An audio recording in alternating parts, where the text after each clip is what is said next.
Thank you for tuning in to the Golden State Media Concepts Football Podcast, where we discuss the latest news, rumors, and games of the NFL and college football. As always, I'm your host, Jeremiah. And I'm Anthony.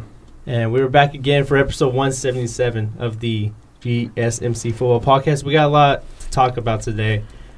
The Seahawks have been news during the past 24 hours. And then the franchise tag period actually opens today. And we're going to talk about an article from Sports Illustrated about good old Tom Brady and what he said. But, you know, Tom Brady, the news of Tom Brady doesn't stop there, Anthony. There was a zoo in Atlanta that named and... they got their petty on. Yeah, they got a little bit petty. Yeah. They got a little bit petty. We're going to tell you the pettiness, and it was so real. And we're going to throw in a little bit of Jimmy Garoppolo talk in there, if we feel like it. But let's start off with this news with the Seattle Seahawks. So it looks like that the Seattle Seahawks were looking like they were going to lose a second-round draft pick after not listing Richard Sherman knee injury on the injury report pretty much in the second half of the season. Well, it looks like the NFL pretty much just gave him a slap on the wrist and just warned them. They didn't even dock any draft picks. So, I don't know. It looks like the NFL didn't keep his word on this one, Anthony. They didn't. You know, Sherman never missed a game. You know, he was a Pro Bowl quarterback. You know, he was on the injury report 11 out of the 12 games, including the playoffs, but the knee injury was never listed. He did miss practice time in those 10 weeks. And the NFL rule says if a player has a significant or noteworthy injury, it must be listed on the practice report even if he fully participates in practice and the team expects that he will play the next game. So in any future violation, this current violation, will be taken into account in determining discipline if this does happen again. Yeah, it's one of those weird things because, okay, we all understand why this is actually happening. This is happening because the NFL is, involved with Vegas, and Vegas wants to know these things. That way they can put the odds, and you can bet on it, and you can make money, and people can care about your league. We understand the kind of circle of life aspect of this because the thing is you have to disclose it because whether or not they're playing or not, it's the fact of okay, he actually has a legitimate injury that may keep him out. He might play, that's fine, but NFL players play on terrible injuries all the time. People play with broken bones, right? It's not necessarily one of those things. We saw Alex Mack do it in the Super Bowl for the Atlanta Falcons. People play on stuff that you and I wouldn't get out of bed for. If we had half of the injuries that NFL players have, we'd be nope, I'm in bed for the rest of the year. I'm not coming out. This is where I live now. This is my home. I'm not leaving here. But NFL players yeah, let's go. I'll collide into people for a living. That's fine while I have broken bones and torn ligaments and everything else. But with the NFL, it's basically a thing of just you have to tell us. I don't care if they play. I don't care if they don't play. You have to tell us if these things happen, and they didn't, right? Sherman, like you said, he didn't, he was in 11 of the 12 games, including the playoffs, but it was never listed, right? And you had Pete Carroll coming out at the end of the season basically saying he dealt with significant knee injury the whole second half of the season, and once that part of it came out, then they were just wait, hold on, you didn't disclose this? And they were talking about taking a second-round draft pick away from them, which seems high, which seems kind of excessive, but then you also have the repeat offender thing with the Seahawks where they've done stuff like this in the past. They've done some shady things in the past, but the NFL basically decided, you know what, whatever, here's a warning, don't do this again. If you do it again, then we're going to come down really hard on you, and now with Seattle, you have the situation where, they're not the Patriots by any stretch because the Patriots will basically never get the benefit of the doubt no matter what they do. Anything could happen around a team, and all of a sudden you're going to say it's some shenanigans, right? Some fan pulls a fire alarm. Oh, Belichick did it, which is, kind of joking in the middle of it, but still, they always get that. But the Seahawks, they're the ones that got busted for Adderall a bunch of times. They're the team now that basically doesn't disclose the injuries. They're the team that basically figured out the way they play defenses sort of around the same lines as Bountygate, where they basically decide, cool, we're just going to hit you a bunch of times and you can't call it every single time. Maybe that's the degree of what, Bountygate was over in New Orleans, but it's still in a situation where we're going to have all these people get hit a bunch of times. You can only call pass interference / illegal contact so many times before you just let it slide because you don't want to keep blowing the whistle and slowing the game down. So Seattle's had kind of the situation now where they are getting this reputation of being the team that always kind of tries to find a way to win, just kind of skating around the rules, which, I mean, that's kind of how you have to win, right? It's not necessarily you always, being a poster child. You kind of have to find ways around the rules. You don't have to cheat necessarily, but you got to find the little nooks and crannies around the rules. Like, there's a situation that we're going to talk about over in college in University of Michigan where you basically see these rules. I mean, we saw it over with college and Nick Saban, where basically he has people who used to be players for them. He was it Trent Richardson, and I forget who the other player was, Blake Sims, I think it is, who basically you have them come in and they're like pro players playing against college athletes to basically make them better, but that seems kind of illegal, but it's not. But you just find these loopholes around the rules, and Seattle's doing the same thing. And this time, the NFL just basically said, look, if you do this again, we're going to come down hard on you. Don't do this again. Disclose all of your injuries, whether they play or not. Yeah, and, when Richard Sherman was listed on the injury report, they never actually listed an injury at all.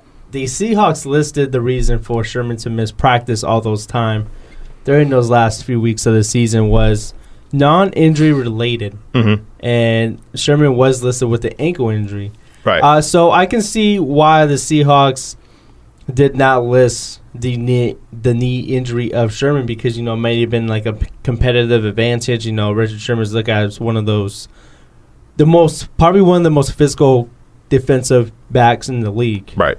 So he's looked at one of those guys, and if you happen to, and a lot of quarterbacks are going to take advantage on that. Oh, yeah. They're going to take advantage on a cornerback that has a significant lower body injury. And, when you're a cornerback or receiver, you're going to do a lot of cuts. You're going to move your legs around a lot. You're going to do a lot of footwork, and the knee is a huge part of that. It's a huge part of the movement. Oh, yeah. Clearly. So I can see why the Seahawks did do this. But I can understand why the NFL was considering docking the Seahawks instead of round pick too, because then again, this is kind of like I think it's kind of like a play on the player safety issue. Like they wanted to make sure all the players are being treated. The NFL doesn't care about player safety. Well, from a PR standpoint. From a PR standpoint, yeah, fine. From a PR standpoint, I'm not talking about conspiracy theories. If the NFL cared about player safety, they wouldn't play on Thursdays. Okay. That's just that. Yeah. Well, we're not going to talk about conspiracies here. That's not a conspiracy. They just shouldn't play on Thursdays. Yeah, we're not going to talk about the whole what goes behind the scenes and all that. But from a PR standpoint, I can see why the NFL will do this. But then again, I think a second-round pick was a little too high. A second-round pick seems like a lot. That's a starter right there. That's a starter. Yeah, that's a legitimate start. Like half the people they have on their team that were good were late people in the rounds. Like Richard Sherman wasn't a first-round pick. Like he was later on in the draft. I think he was like a fifth-round pick. He was somewhere farther in the draft, but he was someone. I mean, along with all the other players on that team, Brandon Browner when he was on the team, I think Earl Mitchell was actually pretty high. But Cam Chancellor wasn't, a high draft pick. Like you have all these things where you get these people that are high draft picks or that are lower round draft picks, and you start taking a high round draft pick that's going to start messing with the team for something as trivial and stupid as just basically like, tell us your leg hurts kind of thing. Like I understand you shouldn't do it over and over again, and fine if they do it again. All right, you've been fully warned. Cool, let's go from here. But to take out a second round pick would seem kind of excessive. Yeah, and. With Richard Sherman being hurt, with Earl Thomas being gone for pretty much the whole season, this was a whole different Seahawks defense. Like they didn't look like the same type of defense that we're accustomed to seeing. They weren't the same Legion of Boom. They didn't bring the same physicality that we always have seen during this past decade, pretty much. Especially when the Seahawks had made the Super Bowl run, they made all those playoff runs. It looks like they became more of an offensive team, even though they have like no running back. It seems like this was more of Russell Wilson's team now. Yeah, well, you had to slowly adjust. Yeah, you had to slowly adjust because you had someone like Brandon Browner, you had Byron Maxwell, you had those people who were on the original Legion of Boom teams. They went away, so you had to accommodate for people to come in. Then, like you said, once Richard Sherman wasn't the same, once Earl Mitchell wasn't there, you basically just had Cam Chancellor out there like, I got to do this on my own. Okay, let's go. And then Marshawn Lynch retired. So you have this whole kind of team in flux, and Russell Wilson was just like, all right, I got Jimmy Graham. Okay, cool. I got Doug Baldwin. All right, cool. So I'm going to do this with what I have. And they did well enough, probably as well as you could have expected them to do. Just they didn't have enough at the end to basically make it, anywhere near the Super Bowl. And now you have a situation where they're still going to be a good team next year because you're assuming Earl Thomas comes back.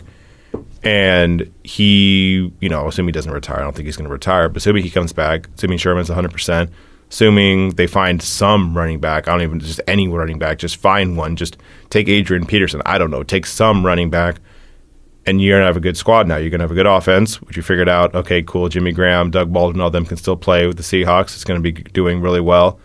Russell Wilson keeps taking those leaps slowly but surely, and the defense is still going to be good. They're still going to be probably the winner of the NFC West because the whole division's not that good.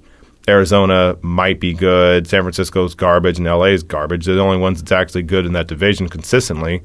So assuming the players come back and they have that second-round pick now, they're going to be one of the top teams probably in the NFC period and definitely probably the NFC West. Yeah, and if they were healthy, I think they would have gave Atlanta a run for their money there. Sure. And I think they're going to be fine. They just got to get everyone back healthy, even though, I remember Earl Thomas contemplating retirement and it looks like he looks like he's not going to do that. Mm-hmm. So it looks like they'll be fine. But today is the franchise tag. The period opens and the Seahawks don't really have a candidate, so to speak. Mm-hmm. But we're going to take our first break here, and we're going to discuss pretty much a lot of candidates that we think are going to get franchise tag when we come back to the Going to Media Concepts Football Podcast. Tired of searching the vast jungle of podcasts? Now listen close and hear this out. There's a podcast network that covers just about everything that you've been searching. Hey! The Golden State Media Concepts Podcast Network is here. Nothing less than a podcast bliss with endless hours of podcast coverage. From news, sports, music, fashion, cooking, entertainment, fantasy, football, and so much more. So stop lurking around and go straight out to the Golden State Media Concepts Podcast Network. Guaranteed to fill that podcast itch.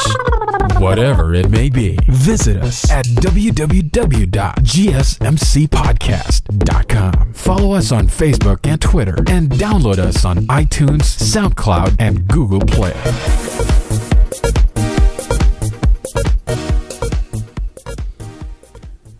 Welcome back to the Going to Media Concepts Football Podcast. Well, today marks the first official day that NFL teams can designate the franchise or transition tag on players. There's a 2-week window to designate tag, which runs until March 1st at 4 p.m. Eastern Time. So there's about 3 different tags that players can use, which is the non-exclusive franchise tag, which is pretty much the one that everyone basically uses all the time. It's the most basic one. That's better terms to put it there. The exclusive franchise tag, that is a 1-year tender offer to a player for an amount no less than the average of the top salaries at the player's position for the current year. And there's also the transitional tag. And this is best suited as you are pretty good and we might want to keep you, but we don't want to put a ring on it. So basically that's the gist of the transition tag. But it does begin today. There's several candidates that we think are going to get franchise tag. The one that really pops up to my mind, well, 2 of them actually, is Kirk Cousins, Le'Veon Bell, and the Pittsburgh Steelers might also consider possibly transitioning. Probably putting the tag on Antonio Brown. I'm not really sure if he's a free agent now. I know Le'Veon Bell is a free agent.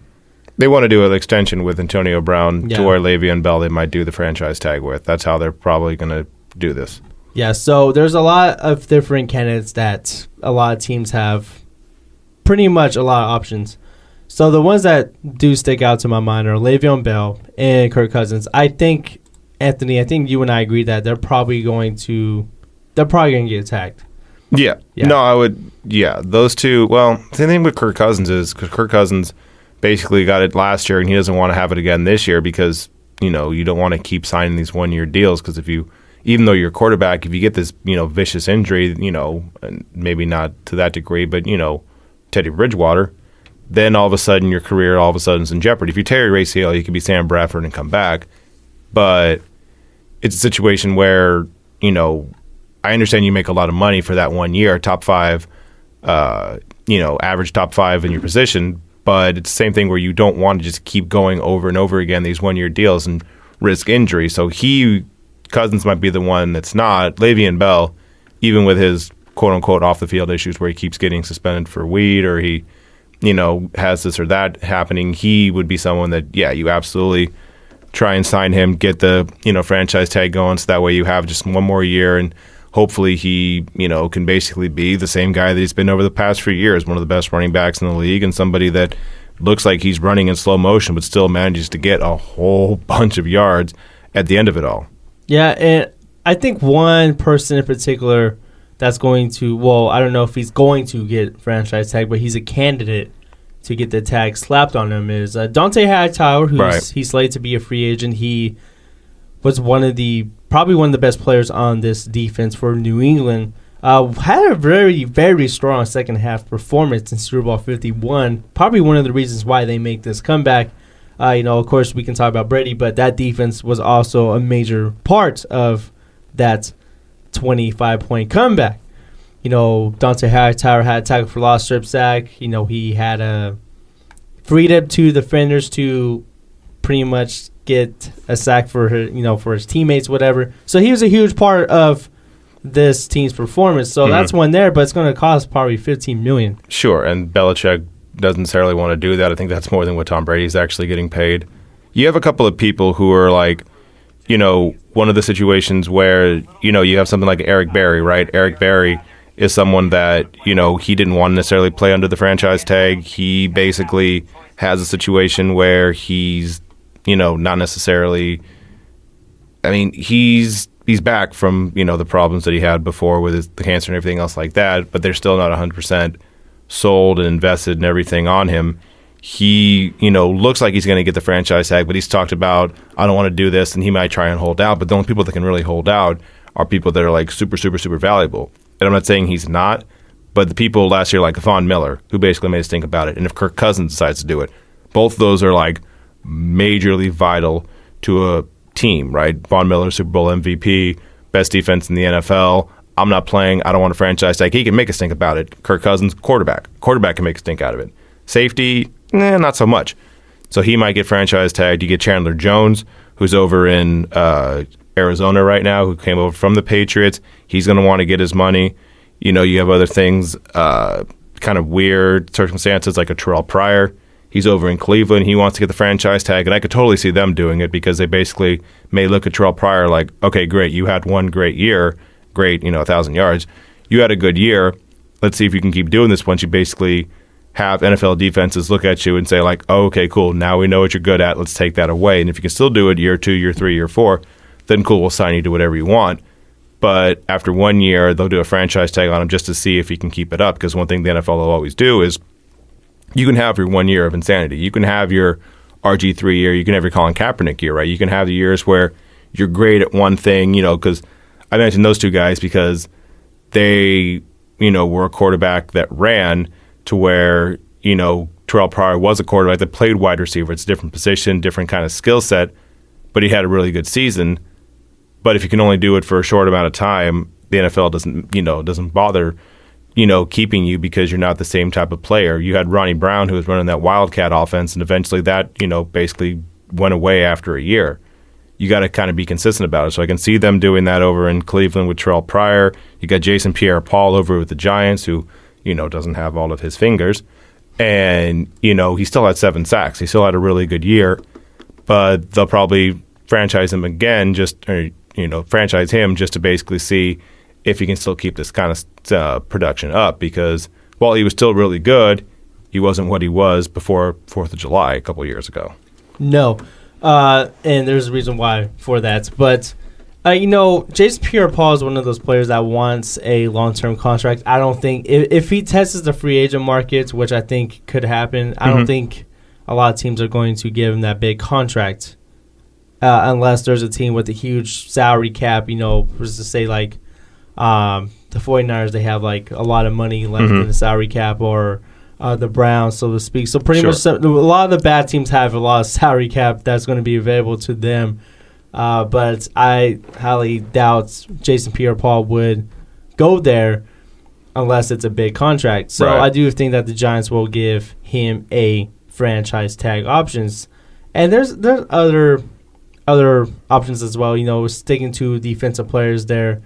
There is, you said Chandler Jones is one of them. Yeah, Chandler Jones would be an interesting scenario. Tremaine Johnson could probably be in there a candidate.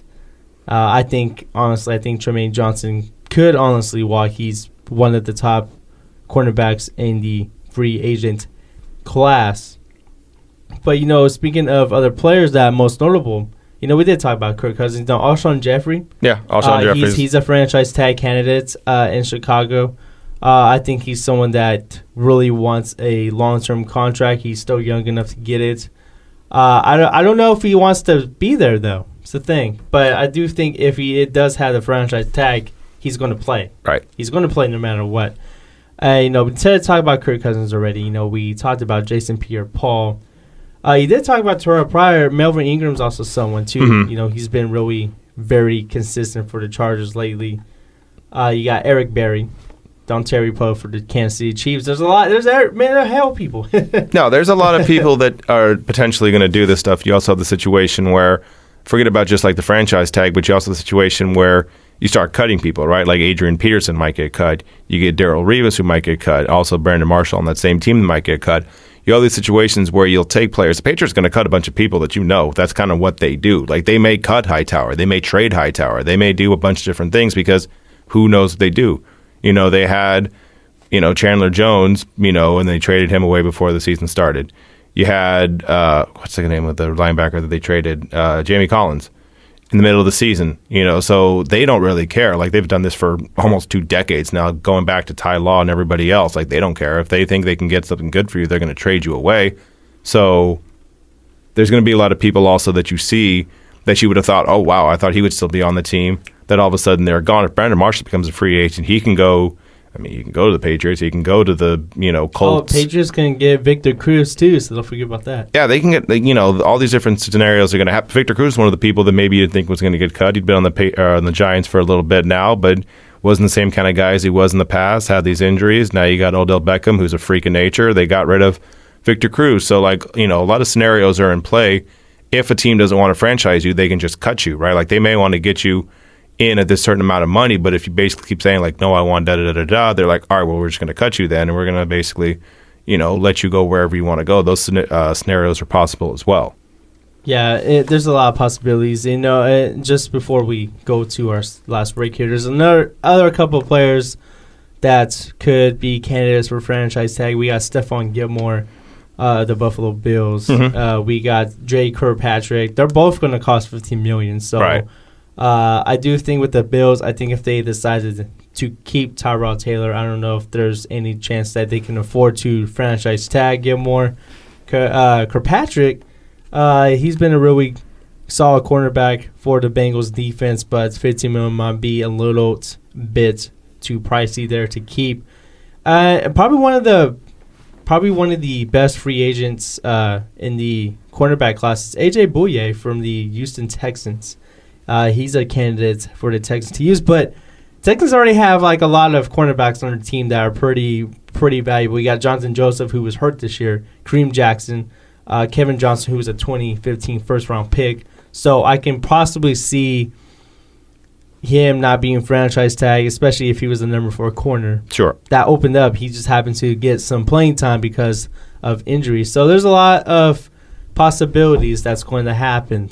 This pretty much for the next 2 weeks and probably till when training camp starts or when preseason starts. Right. Eric Berry didn't sign his franchise tag till late August. So it's a lot of things that can happen between now and then. All right, well, we're going to take our last break. And, Anthony, we're going to talk about a zoo in Atlanta and why we're going to talk about them. Team petty. They got a little bit petty there. Team petty. And we're going to talk about Tom Brady, and we're going to throw in some Jimmy Garoppolo talk in there when we come back to the Going to Media Concepts Football Podcast. Check out the show that's built on the MMA. From the UFC to extreme cage fighting, they got the fights covered. Check out the GSMC MMA podcast. Get the latest news on past or upcoming fights. Join us as we talk to and about some of the biggest names in the MMA, past, present, and future. When it's the fight game, there's just one show to check out. GSMCpodcast.com/MMA-podcast. Don't forget to like them on Facebook and follow them on Twitter. Visit GSMCpodcast.com for more info.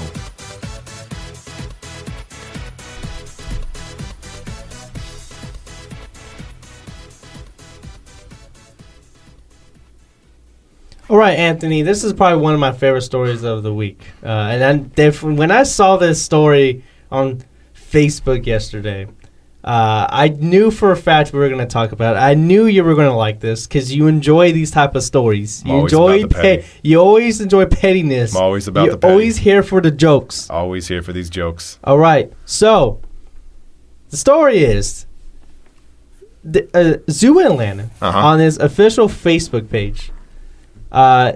Okay, let me give you some context before I actually say the whole thing here. Well, they actually had a bet with Rhode Island, Roger Williams Park Zoo, which called for the loser to name a baby animal after the winning team star's quarterback. So the zoo in Rhode Island would have had to name an animal after Matt Ryan. Right.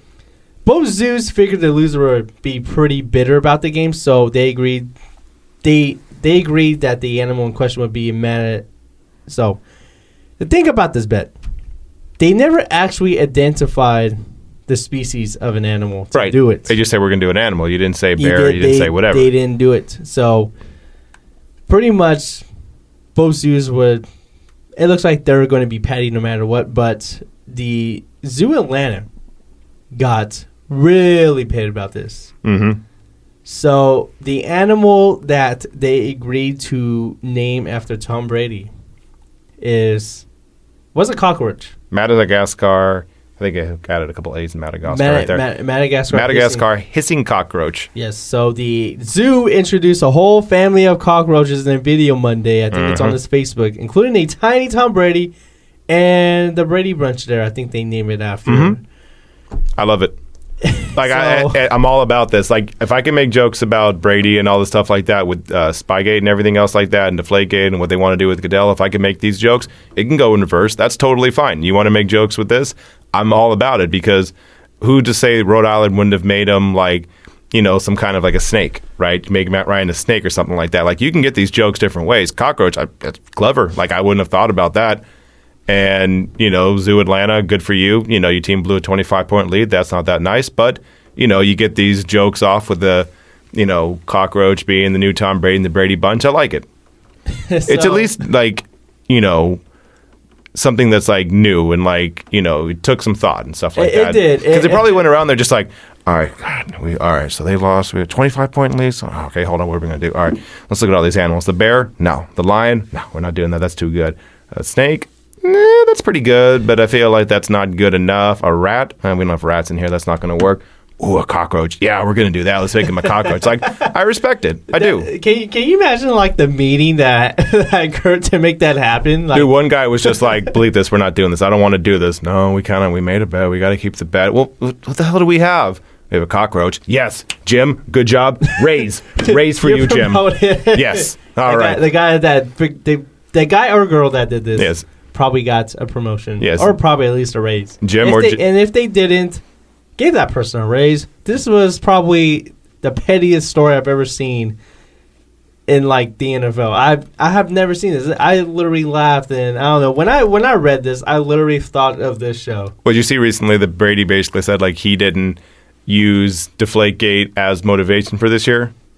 Like he said that. He did. Like why? Like, it's not. Why does honestly? I don't understand. Why does he have to go out and say it? Look, man, you ain't got to lie to kick it. It's fine. We understand. We saw you with Goodell. Robert Kraft basically went on the podium and said bleep Goodell because all the stuff he did over the last 2 years. Like, we know that was part of a thing. It wasn't just Kraft that was doing this. The whole team basically that was there for the past 2 years was like, they used it as motivation. You used it as motivation in 2007 when you had Spygate. Basically, you were trying to go undefeated that whole season. Like, you use motivation. The greats use motivation. Michael Jordan was trying to get motivated every single game because someone would say, like, oh, I like your shoes. What, you like my shoes yesterday? My shoes weren't as good yesterday? Oh, okay, that's a slight. People take slights as whatever they want to take it as. Like, and I'm totally good with Brady doing this. He got the win, 25-point lead, came back to win the game, 5th Super Bowl, and now you got a cockroach named after you. So that's nice. It's not as nice as getting, like, a Reuben named after you in a sandwich shop, but, still flattering. So that cockroach is now the GOAT. That's yep. That cockroach is the GOAT. Yep. So if there happens to be like a nuclear war going on, that cockroach is going to survive, folks. Top flight cockroach in the world, Craig. Number so 1. we will have a cockroach named Tom Brady running the world, possibly one day. So that's something to think about. I'm kidding. But speaking of Tom Brady, he had an interview with Sports Illustrated. He did say that he is not retiring, and he would like to play well into his 40s. And I believe him. Brady looks like he is not slowing down. He's 39 years old. And when you're 39 years old, you're not supposed to play on that high level. So it looks like that Brady is probably still in his prime right now. He wants to play till he's like 45.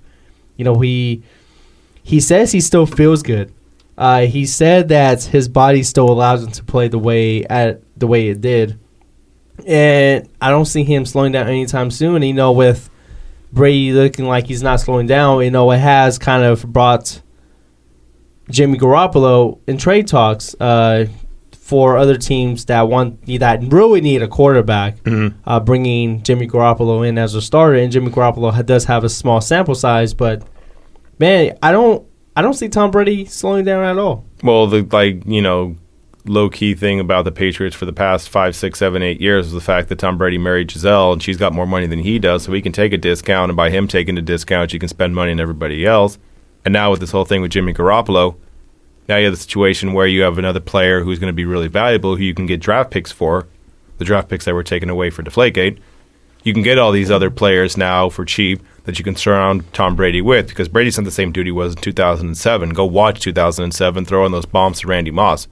He's not that same dude anymore, but they revamped the offense to basically suit him, and if they can still get good offensive linemen, they still get good running backs, still get good wide receivers, he can still play like this for another 3, 4, 5 years, maybe not like the highest level, but still, as we can see, like all you need him to do is get one game where he loses his mind in the Super Bowl for the second half, and he can come back and win the game. And as long as you can surround him with people, that's all you really need, because he is so Peyton Manning-ish to where Peyton Manning, by the end of his career, wasn't anywhere near the athletic guy that he was, his mid-20s.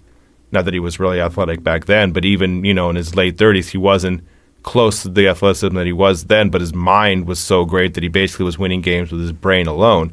And Brady even says in this whole piece in SI, like, you can't throw a defense at me that I haven't seen before. He's seen all of them. He knows, what the linebacker's going to do with the line. He can know all these different things. It's just relaying it to the people on the team, like, hey, that guy, block him right now because he's going to blitz me right now. As long as he can get people that can actually execute around him, he can still play like this for another 3 or 4 years. Yeah, and I do think that Brady, about the way that he played, he literally just came out on fire the first game of the season that he played. And in this article as well, Tom Brady did talk about playing for Bill Belichick and owner Robert Kraft. He said he doesn't want to play for another coach, doesn't want to play for another owner. Right. Like he's, being a professional athlete, he's seen some of the best players he's ever played with on other teams. With professional sports all being about free agency now, it was rare for Tom Brady to stick with the same team for 17 years. And he said he wants to keep taking care of what he needs to do to take care of on the field. So, he's talking about taking care of his diet, taking care of his body to play at the same high level. And, it is a lot harder when you're entering your 40s to take care of your body, because especially when you're a professional athlete like Tom Brady in the most physical sport in America, your body's not going to feel a whole lot good. So it is surprising that, in a way, that Tom Brady is still doesn't want to let it go. But, he does take care of himself so well that maybe he can play till he's in his mid-40s. That's all it is. That's all it is just nutrition. And I can see Tom Brady playing for another 2 years. I think, honestly, he has 2 to 3 good years left in him. Brady said one time he never had a strawberry in his life? That's just weird. That's insane. How do you not have a strawberry? In life. That means when you were like 5 years old, your mom didn't say, like, here's strawberries. I understand when you're an adult, maybe you don't like strawberries. That's fine. Like, I don't like corn dogs. There's things you don't like as you're an adult that people give you, like, the side-eye for. I don't drink coffee. Like, there's a lot of things that, like, as an adult you don't do that people give you side-eyed for. But that's, like, your whole life. That's like your mom never saying, like, here's some strawberry Pop-Tarts. Here's a strawberry smoothie. Here's, like, anything. Like, nope, never that. Wow.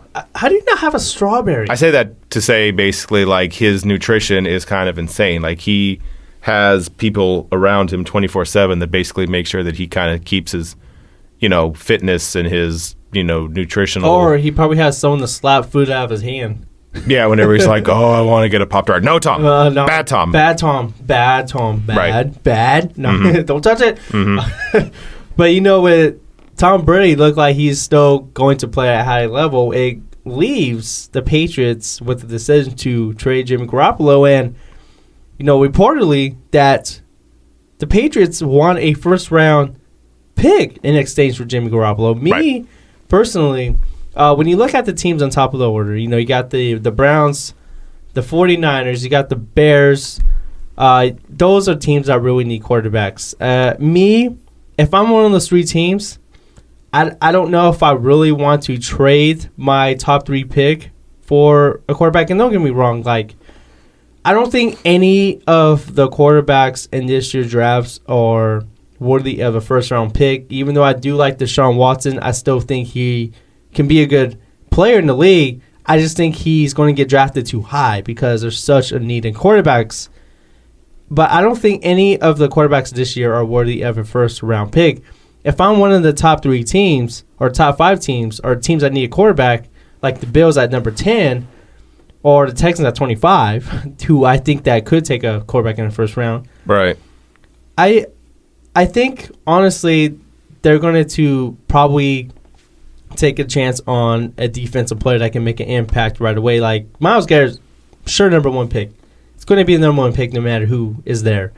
As for the Niners, though, there's always a lot of questions, like who are they going to take? Are they going to take Deshaun Watson?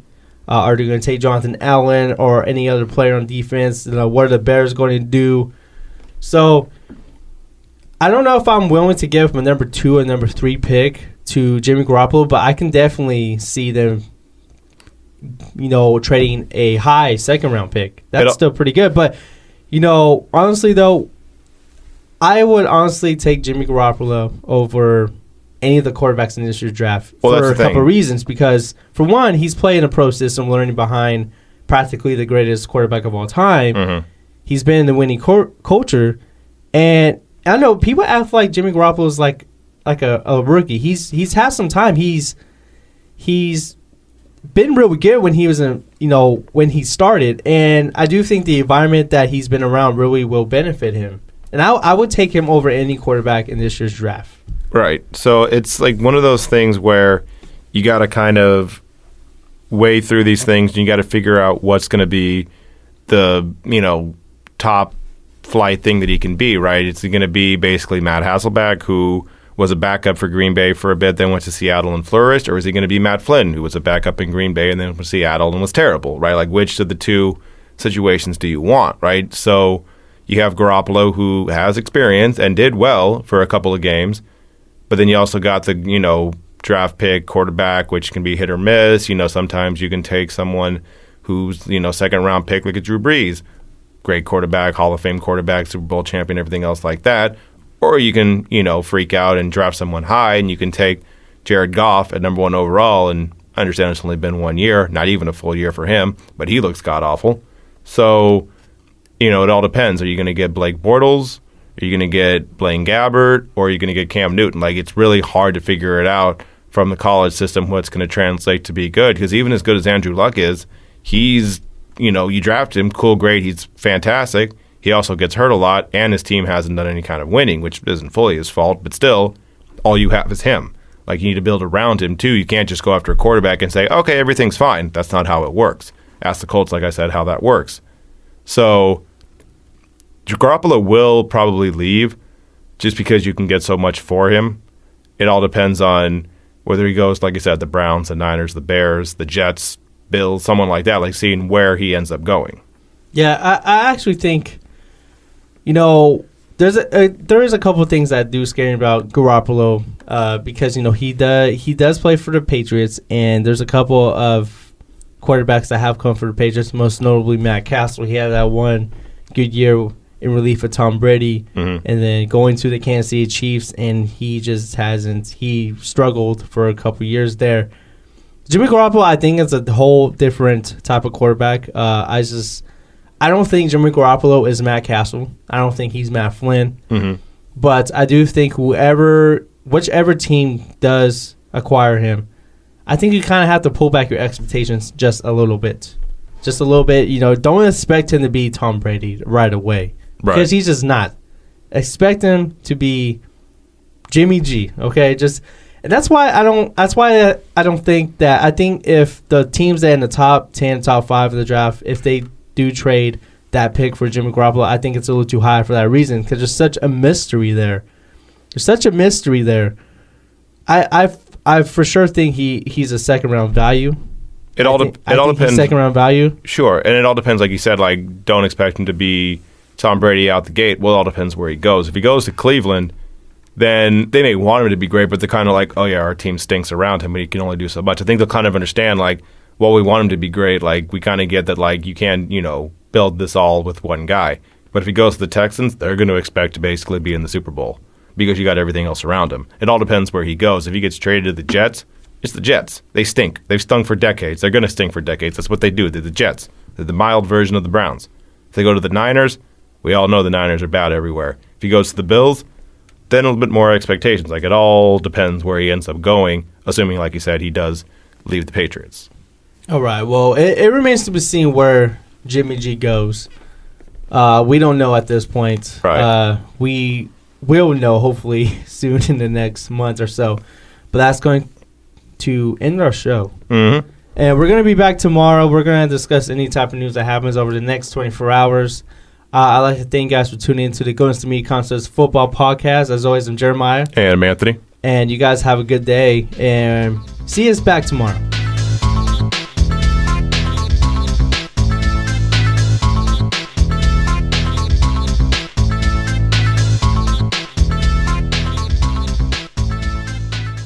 You've been listening to the Golden State Media Concepts Football Podcast, part of the Golden State Media Concepts Podcast Network. You can find this show and others like it at www.gsmcpodcast.com. Download our podcast on iTunes, Stitcher, SoundCloud, and Google Play. Just type in GSMC to find all the shows from the Golden State Media Concepts Podcast Network, from movies to music, from sports to entertainment, and even weird news. You can also follow us on Twitter and on Facebook. Thank you, and we hope you have enjoyed today's program.